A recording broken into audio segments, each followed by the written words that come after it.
The first launch of the space shuttle occurred on April the 12th, 1981, when Columbia, with two crew members, astronauts Commander John Young and pilot Robert Crippen, lifted off from the Kennedy Space Center. Photographers, film and television crew and journalists swarmed to witness the historic event. About 600,000 spectators from both the States and overseas flocked to the coastal area to watch the liftoff. If it was successful, the shuttle project would be the backbone of the USA's space program and bring forward projects such as the International Space Station. It was exactly 7 a.m. Eastern Standard Time, and the liftoff would mark another great milestone in space research and technology.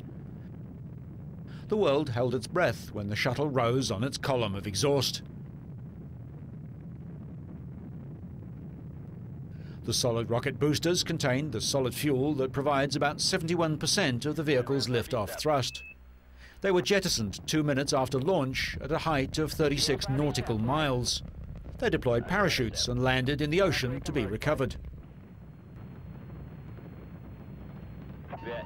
Next, Columbia was prepared for MECO, or main engine cutoff. At this point, Columbia was in space and traveling at over 18,000 miles per hour. The external tank, which holds 500,000 gallons of liquid hydrogen and liquid oxygen, was released 8.5 minutes after launch at an altitude of 60 nautical miles. Once in orbit, the machine and the crew were put to the test. The first test: open the payload doors. A space radiator cooling system is exposed when the doors are opened, and this provides the required cooling of the shuttle's electronics.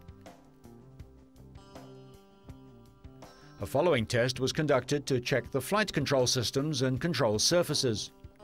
The shuttle was one of the earliest craft to use a computerized fly-by-wire digital flight control system. While the astronauts were completing their objectives, NASA's Californian dry lakes were becoming a hive of activity as nearly 500,000 visitors rumbled into the base to view the spectacular scene of the first ever reusable winged spacecraft glide to touchdown. Back in space, the crew of Columbia prepared for re-entry. The vehicle began re-entry by firing the engines in the opposite direction to the orbital motion for about 3 minutes. This firing was done roughly halfway around the globe from its landing site.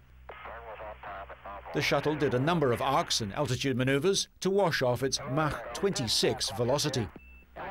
Columbia was first sighted by long-range cameras at about 100,000 feet over Anderson Peak in California. The shuttle has decelerated from 26 times the speed of sound to just 216 miles an hour.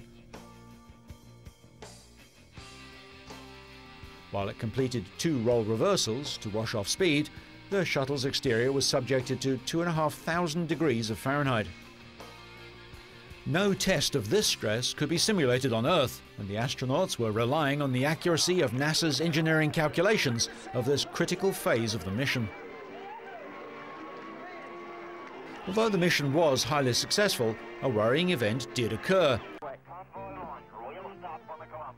While in space, the crew noticed some missing tiles and damage on an engine pod.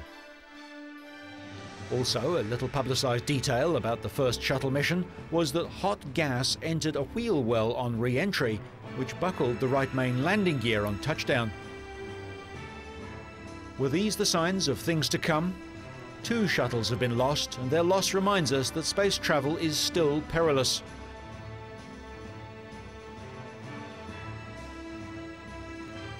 Yet our human sense of discovery drives us on to explore the unexplored.